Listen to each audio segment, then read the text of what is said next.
Hey guys, how's it going?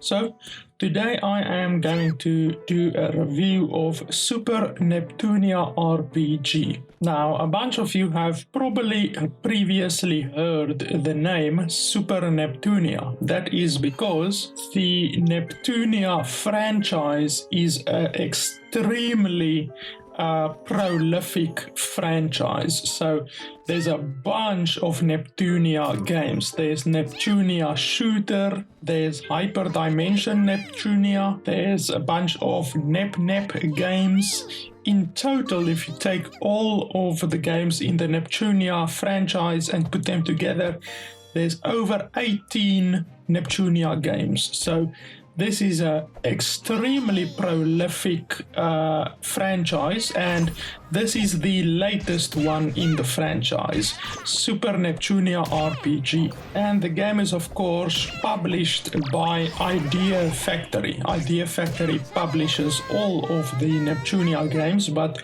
the game's developer is actually a new games developer.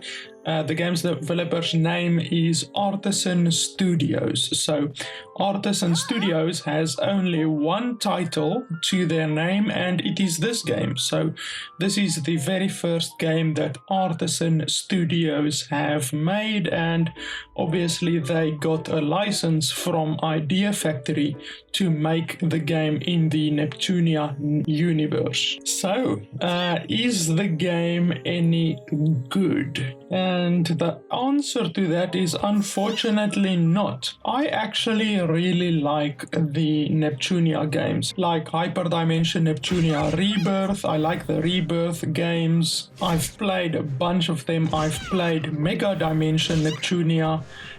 So I really actually like the Neptunia universe. It's a good universe for the most part, even though it is severely overused. Instead of just concentrating on 2 or 3 or 4 very good games, unfortunately this publisher has gone full balls to the wall, and they just milk this franchise for everything they can. That's why they've cranked out over 18 games on this single Neptunia franchise. So it is unfortunately a severely overused franchise, but like I say, I do like the Hyperdimension Neptunia Rebirth games and the Cyberdimension Neptunia games, but unfortunately Super Neptunia RPG is not a very good game. First off, the game is very expensive. It costs $50, and I honestly don't know how you could possibly charge $50 for a game like this. I mean, honestly, if you're going to charge $50 in this genre, in the turn-based game genre, then you are going up against some very heavy hitters. Games like Dragon Quest 11, which is a fantastic game, which costs $50. You're going up against Final Fantasy 15, which is a fantastic game, which costs $50. You're going up against all of the other Final Fantasy games, like Final Fantasy 9, which in my opinion is the best turn-based game ever made, and Final Fantasy 9 doesn't cost anywhere near $50. So if you're going to charge $50 for a game in the turn-based game genre, then it better be a bloody good game, since you're going up against such good games. And honestly, I don't think Super Neptunia RPG is even worth $25, never mind $50. Asking $50 for this game is just absolutely insane. So, of course, as always with all of my reviews, I go through the good stuff first, and then I'll tell you what the bad stuff are. So, the good stuff about this game is that it is somewhat voiced. So most of the game is not voiced, and that's certainly a bad point, but the parts of the game that are voiced are pretty good. It's not like good, but it's humorous. There's quite a lot of humor in the parts that are voiced, and that's certainly a good point in the game. The other thing that I do like about the game is the fact that you can actually fast forward through the game. So there's like a little fast forward button that you press and it makes battles go much quicker. So it's really a huge time saver. So those are pretty much the two good things that I have to say about the game. So let's get into the bad things. So first off, it's a very bad port. Obviously, this game was made for either the PlayStation or the Xbox, and they ported it over to the PC. And unfortunately, as is the case with a lot of ports from consoles, this game is an exceptionally bad port. They did not do a lot of development to make it a good PC game. They didn't put in a lot of effort, and it really shows when you play the PC version. The game has extremely limited resolutions, so I couldn't even select the resolution that I wanted. The game literally jumps from 1080p to 4K, so you can either select 1080p or 4K. There's no resolutions in between, and I actually play on 1440p, so I could not play on the resolution which I normally play on. And the fact that there are so many missing resolutions for the game is really quite unacceptable. Other than that, there's no graphics options. You literally can't change any of the graphical options. There's no mouse support for the game. Literally, the mouse doesn't do anything in the game. There's no quest waypoint indicators. So literally, if you're on a quest, you have no idea where to go. There's no indications of do you have to go left? Do you have to go right? When you open your map, there's no indicators on your map, so you're literally screwed if you are lost or if you lost your way.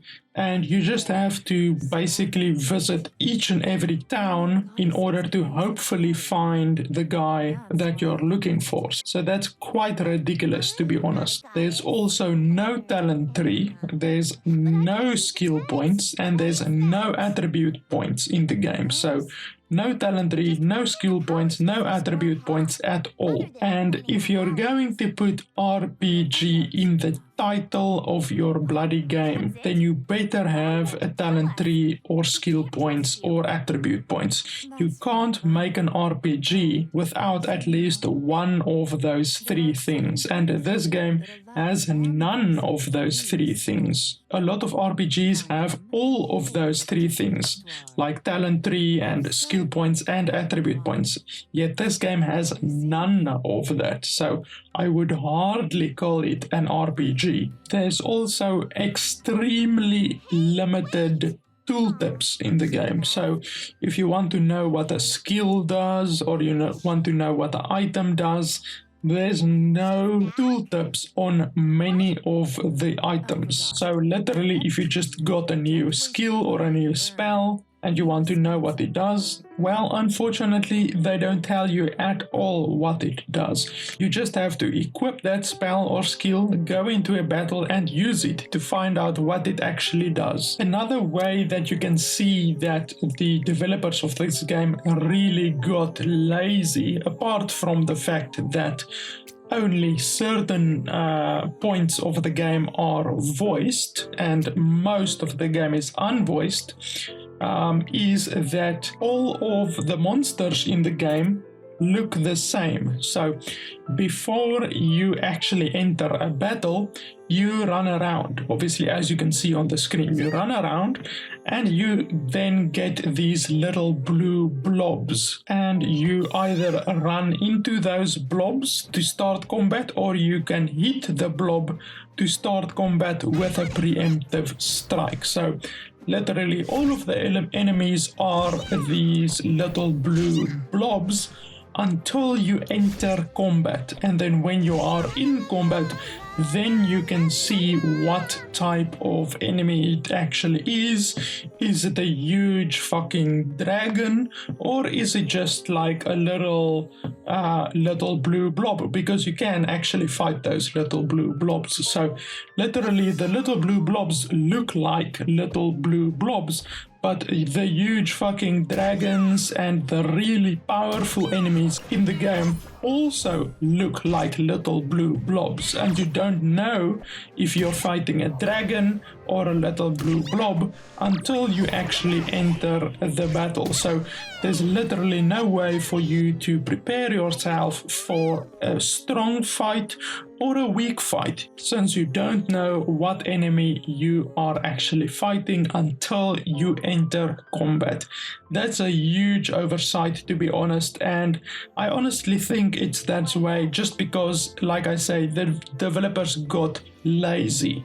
They didn't want to voice the majority of the game, and they didn't want to create separate textures and separate art for each and every monster in the game. Another problem with the game is the fact that your spells that you learn from items. So Final Fantasy IX actually did it the same way. You equip an item and then you have to do a certain amount of battles with that item in order to learn the associated skill. So this game does it the same way, but when you actually have that skill, once you have actually learned that skill, you cannot equip it. Like, the skill system in this game is so horrible and so convoluted that honestly you can't even equip the spells and the skills that you want to the characters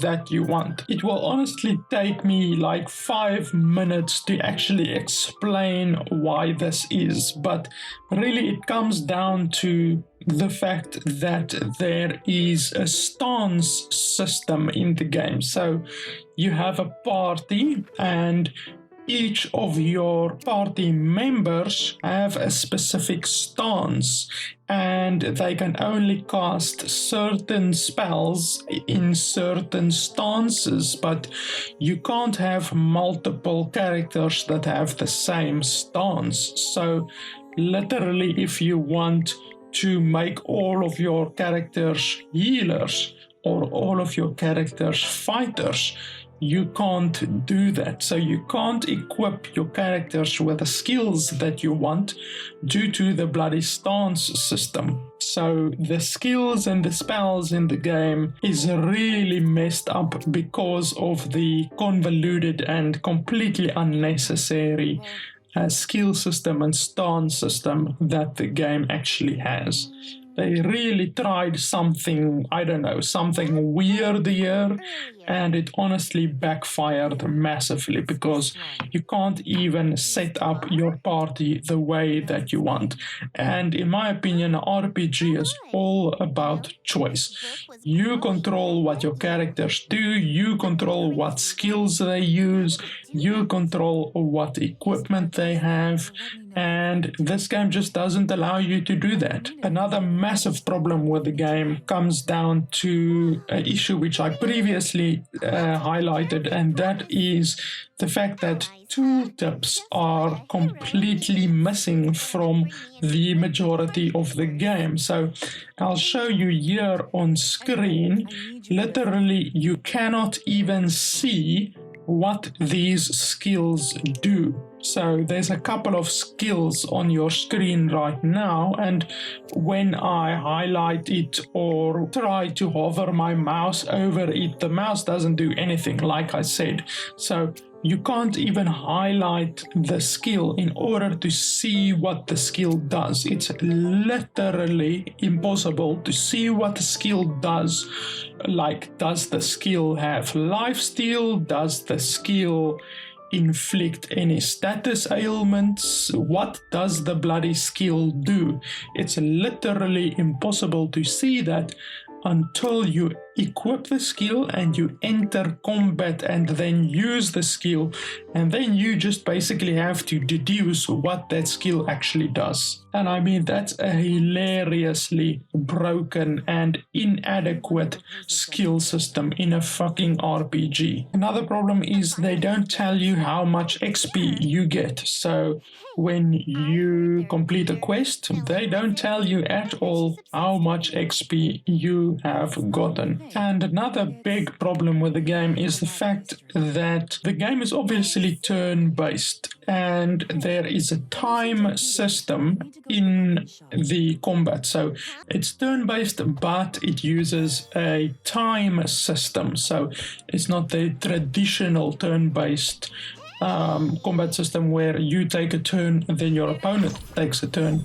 It's actually quite possible for you or your opponent to take 2 turns before your opponent is able to get 2 turns. So if you use 2 very small attacks, then you can actually attack twice in a turn. Or if you use a very big attack, then obviously your opponent is able to do more attacks than you, since you just used a big attack. So in any way, the game doesn't tell you at all how much time each attack uses. So if you use a big attack, you don't know it. You will then just basically take longer to get your next turn than what your opponent will. And if you use a small attack, you won't know it, because the game literally doesn't tell you how much time you gain or you lose from using various skills. And another problem that I have with the game is that there's a lot of backtracking, like an absolutely simple amount of backtracking. You're constantly backtracking, and I honestly hate that. I don't like backtracking in games, and this game makes you backtrack a whole fucking lot. So yeah, to be honest, I don't like the game. It's not a very good game, to be honest. It's certainly not worth $50, not even close.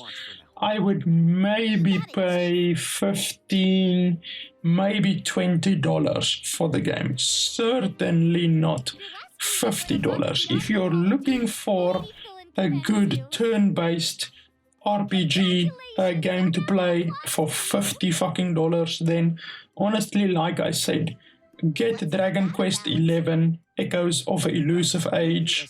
It's a massively better game than this game.